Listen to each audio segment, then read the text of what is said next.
Hi, my name's Simon Bull. This programme is called Let's Talk, and I love presenting this show because I get to meet all these interesting people who have got amazing stories to tell. Let's put the pressure on my next guest. Please welcome Dave Bull. Dave, you're no stranger to people on the Costa Blanca. Everyone seems to know you. You're a good self-publicist, I suppose. I've been about a bit. I've been here 12 years. Started off in rent-a-car. Yeah. I obviously got to know a few people that way, but then once I started up what was the Jungle Drums at the time in 2004, I think it was, obviously got to know a whole lot more people, and then I've been involved with newspapers, as you know, in between that time. And yeah, I do like getting out and about and meeting people because we're interested in us humans. Absolutely. How did you end up coming to Spain? What were you doing back in the UK? I was a pie salesman. A pie salesman? Yeah. I had a franchise and I sold, it was more than pies, but it was meats and cheeses and food basically to any outlet, restaurant, chip shop, you name it, hotel. Got tired of that. I was self-employed and it was 7 days a week, a lot of work, good money as usual. But no, sort of thought, well, I'd rather come out here and give it a go and take it a bit easier. How did you get into pies? Is it a sort of passion or is it just simply a business? It really was just luck, really luck. But I was working for Mattison's at one point and selling sausages and pies and so on, and then as it happens a job came up on a better firm with more money and more options and so on and so forth, and so I did that for about 10 years. But absolutely loved it. Again, I'd go out every day and meet different people, and at the time most of them used to be Greek Cypriots and things like that that were owning the restaurants, and the Chinese were buying all the fish and chip shops, and so it was just fascinating. So were these posh pies or everyday type pies? No, everyday Peter's pies. I don't know if you've heard of them. No. But the same as Mattison's pies, Miller's pies, the same sort of thing. But we did all sorts of things: sausages, meats, like I say, hams, honey roast hams, cheeses. Yeah. I can smell it now on the back of my van. Did you get sick of the sight of pies? No, not at all. Really? No. You're still a pie man now? Oh yeah, I could eat Scotch eggs every day. Oh, there is something about Scotch eggs I love. Well, I don't know if you're like me. I cut them in half first, get the egg out of the way. I'll eat that first, and then put mustard in the hole. Oh no! I go for the biggest bite possible when I first go. No. I don't know why. If anyone could produce Scotch eggs without the eggs, I'd be a happy man. Well, that's just sausage meat then. Exactly. No, that would be lovely. And then just put a bit of mustard inside, or just produce a Scotch egg with mustard already inside it. Well, you might have a market there. I'm on a winner. I don't fancy it, but you might. But anyway, pies lost their shine, lost their taste, and you moved to Spain. Moved to Spain we moved out Boxing Day 1999, so I had the millennium here. Yeah. And I immediately started working for a rent-a-car business, who immediately, a month later, said they were going to sell up and move away somewhere else. So it was only a little one, so I bought it off of them, and that was my job for the next couple of years. And by that time, the fleet was getting older. I had a fleet of 13 at the time. So I sold that. I went back to work in the UK for a year for a company selling mortgages, which is just the worst job in the world. And dealing with mortgage brokers, which is even worse. It's like dealing with the devil, really. It was dealing with people called Rupert all day, you know, who drove round in a Merc SLK because you've got to have one. And I hated it. Again, it was really good money, but I absolutely hated it. I couldn't wait to get back here. And I came up with another idea to start a rent-a-car business without any cars, if it makes any sense. But basically acting as an agent and renting them off of all the other big companies, but still meeting the clients at the airport. And nobody was doing it, and it was great for me because I had no costs and no risk to my cars or anything. And that went really well. And then 2004, I started the magazine. And about 6-8 months later, I had to sell the rent. I'd sell one of them because I couldn't do both. And so the rent-a-car, there was no argument. The rent-a-car went, the magazine stayed. Interesting you moved out here during the millennium. Never say that. Millennium. Was it the same over here? Was the world going to end? No, but, I mean, we'd been here, we left on the 26th, we drove down, took 3 days, so we arrived on the 29th. We stayed with some relatives, which was my ex-wife's uncle, who just doesn't ever go out anyway. So the millennium, I can remember vividly sitting in a chair outside on the terrace reading a book as the fireworks started going off in the distance.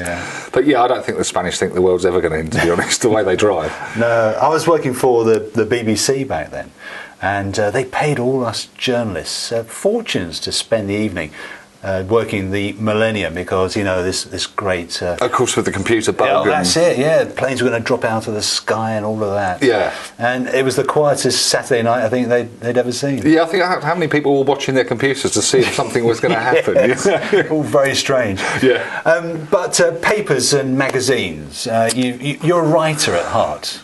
Now, anyway. I became a writer purely because I had a great lad, two great lads helped me start the magazine, but they were only here for 6 months. They were on a bit of a journey around Europe, and I won't say the word, but they were meeting as many females as they possibly could on this journey, and they were great, Matt and Scott. And Matt used to do all the writing for me, Scott used to do all the website and the pretty stuff, and then they went, and all of a sudden trying to find a writer is not as easy as it sounds. And so I had to fill in, and it just started to, I quite enjoyed doing it, and then going out and meeting people and doing interviews and things like that. Like yourself, you get to meet some great people. You do. Did it come naturally, writing? Yeah, very, I never thought it would.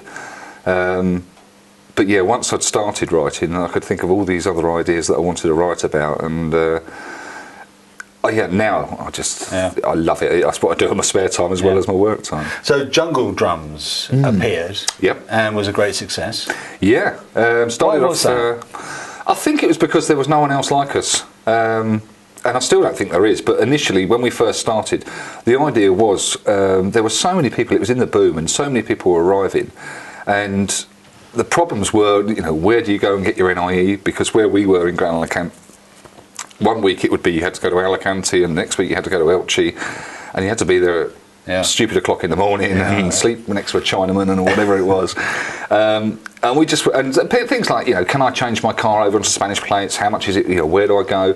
So we just started putting this information, getting specialists to write it, but putting the information into a magazine format.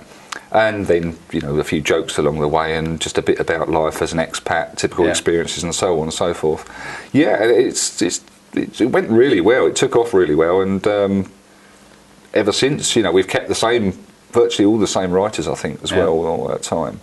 But yeah, this is still a market for us, I think. This is another of your magazines abroad. Yep. Yeah, well, we had a bit of a legal problem last year, which I won't go into, but we changed the name at the end of the day last August. So this is Jungle Drum? It is, yeah. It's the new format of Jungle Drums. But I think the name is better, to be honest. There's a lot of history attached and a lot of sentiment attached to the old name. But I think this says a lot more about what we are. And the way we work nowadays, as well, through social networking and Twitter and Facebook, which you have to do. People are reading us now in the Costa del Sol, in Tenerife, and all around Spain and abroad, purely because it's appropriate to, it's information for everyone wherever you live in Spain. It's all valuable information. So we've expanded in that sense, as well as the hard copy printed. There's a lot more competition nowadays. It seems that when people move to Spain, they're either going to open a bar, open some sort of property shop or whatever, or start a magazine or a newspaper. There are some terrible ones out there, but there are competition at the end of the day.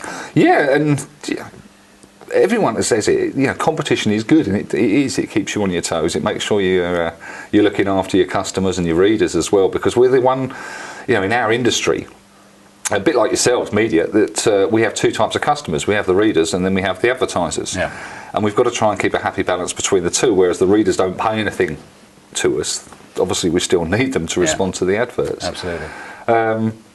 So I don't know why. I think perhaps maybe with computers and you can download software to become a desktop publisher, there's a bit more to it than that. I mean, I'm very lucky. My designer he's been doing it all his life. He's highly trained. He's one of the top photographers now in Spain as well.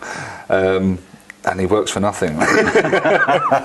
So I'm really lucky like that. But as you say, there's a lot of people doing things, opening bars that shouldn't be running bars.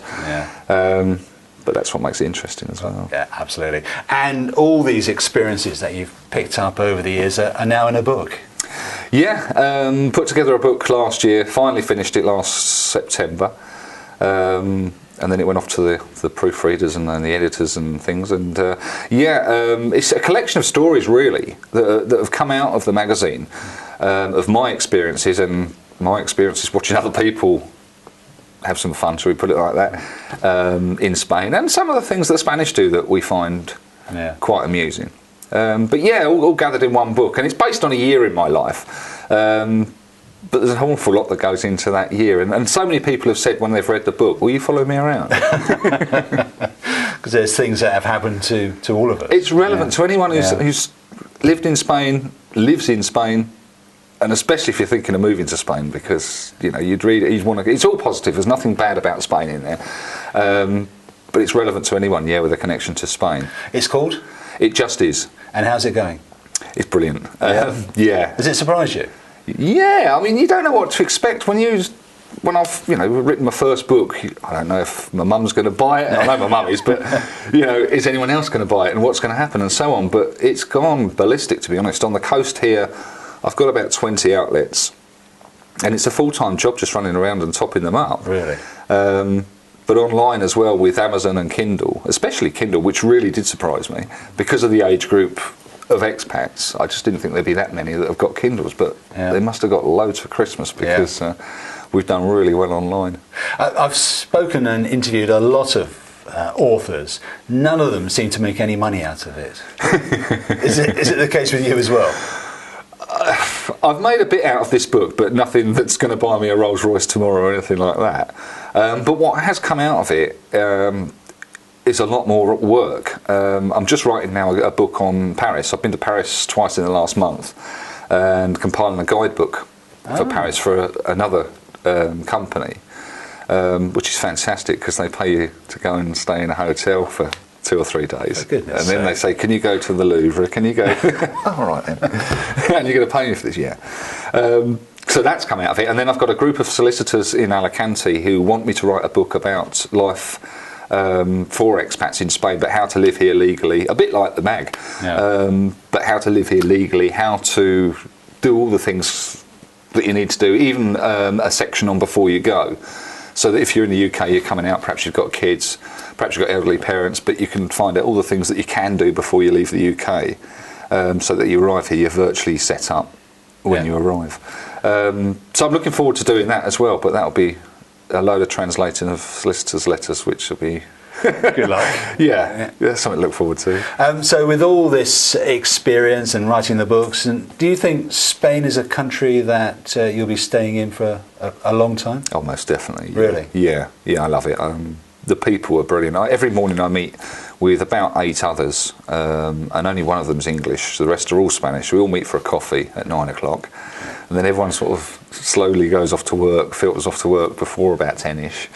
And then, like last week, there was a fiesta on the Thursday, and then obviously the Friday following, and they were all there at breakfast. And by the end of the breakfast, they all decided that actually they weren't going to go to work because there was no point. It was a fiesta yesterday, it's Friday today, it's Saturday tomorrow.